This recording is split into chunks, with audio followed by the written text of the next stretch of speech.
Well, what about Maynooth? Maynooth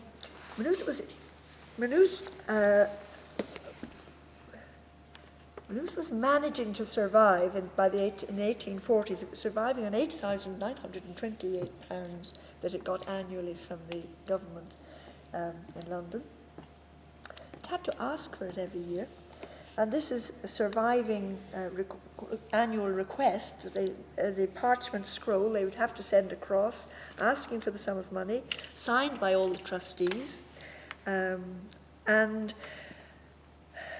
if you think back to 1845, now the famine hadn't really wasn't started at this point. I mean, this all came up before the famine started, but there was a lot of agitation. If you think of the people wanting the repeal of in 1845, the big monster meetings that O'Connell was holding, and Peel was trying, and there was a lot of agitation that Maynooth was in a bad way. There was a lot of overcrowding. One of the visitors described it as worse than Pentonville Prison. They badly needed more funds. It needed to be put on a proper footing. So Peel Robert Peel, the Prime Minister, had a bill go through Parliament, 1845, which was to give an increased grant to Maynooth, which it would get annually without being requested each time, and money for expanding the buildings. Now, there was a lot of agitation. A lot of people didn't want it. There was a lot of anti-Catholic feeling at the time. So it was quite a rowdy passage through Parliament, but it got through. And Pugin was required to, they had to decide who's going to design the buildings. And all that work he'd already done in Ireland. Who was the man to get but Pugin, of course. And the Earl of Shrewsbury wrote to suggest it as well. So Pugin submitted his plan. And at first, he submitted a very simple sketch within a couple of months, September, after it passed in 30th of June. Wasn't that very quick? If you think about an act being passed and government getting its act together, government moving so quickly that you actually had the architect submitting a sketch of his plans by September. Now, his plans, they asked him then for more detailed specification. He came up with this wonderful design with a full quadrangle at the back and an estimated cost of £57,000. Now, the only trouble about that was it was supposed to be 30,000. And if the government said 30, they certainly weren't going to stretch it to 57. And it was not only supposed to be the back quadrangle, it was also supposed to be repairing the existing buildings. So the government said no, unless you leave out a lot of bits.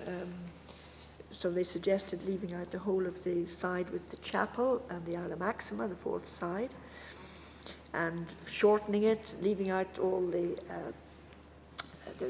infirmary and the stabling and all the things that Pugin had felt were necessary. And Pugin went off in a huff. He said, I can't do it for that money. I'm not going to do it. I'm not going to do it. I'm not going to do a bad job. Well, they were all horrified. And the professors got together and they sent off to Pugin and to all the trustees, petitions and letters. There's a lot of toing and froing. And finally, Pugin was persuaded to come back on board. But they still fixed on the 30,000. So he had to, he devised a plan. The government said you can't, the student rooms are the important thing. You have to leave the chapel and the Aula Maxima. So we did that. And originally there was a plan to shorten the square. Now, the shortened square in this way, if they'd gone through with that, this library would have been 52 feet shorter. Wouldn't have been half as impressive, would it? Mm-hmm. And they recognised that, and somehow they managed to scrape together an extra 2,000. Only needed 2,000 to make half this quadrangle, half as big again. But they managed to do that, which from our point of view was wonderful because we've got a decent-sized library. And they tried all sorts of ways. You can see that in the letters in the archives, trying to make it cheaper. This is the cheap result. You must understand. It's not an expensive building. But so they thought of maybe moving the west side to the north. This is the south side, if you're thinking about it. So the west side would be St. Mary's. I move it that way, and then having fewer rooms. But it was. This is a report from 1853. There was a report on education, and you have the lithograph of the original and the lithograph of the eventual, as was carried out. And Pugin was going back and forth then, keeping an eye on. Well, he didn't come back and forth too often. He had the Board of Works were looking after it, and Jacob Owen was the architect who was supervising it at this end. That's Healy's history of the college, and that shows a picture of the library in 1895. That's when you were standing down there and looking up, and you could see the crucifix wasn't there. None of those bookshelves were there. The Newman bookcases weren't there.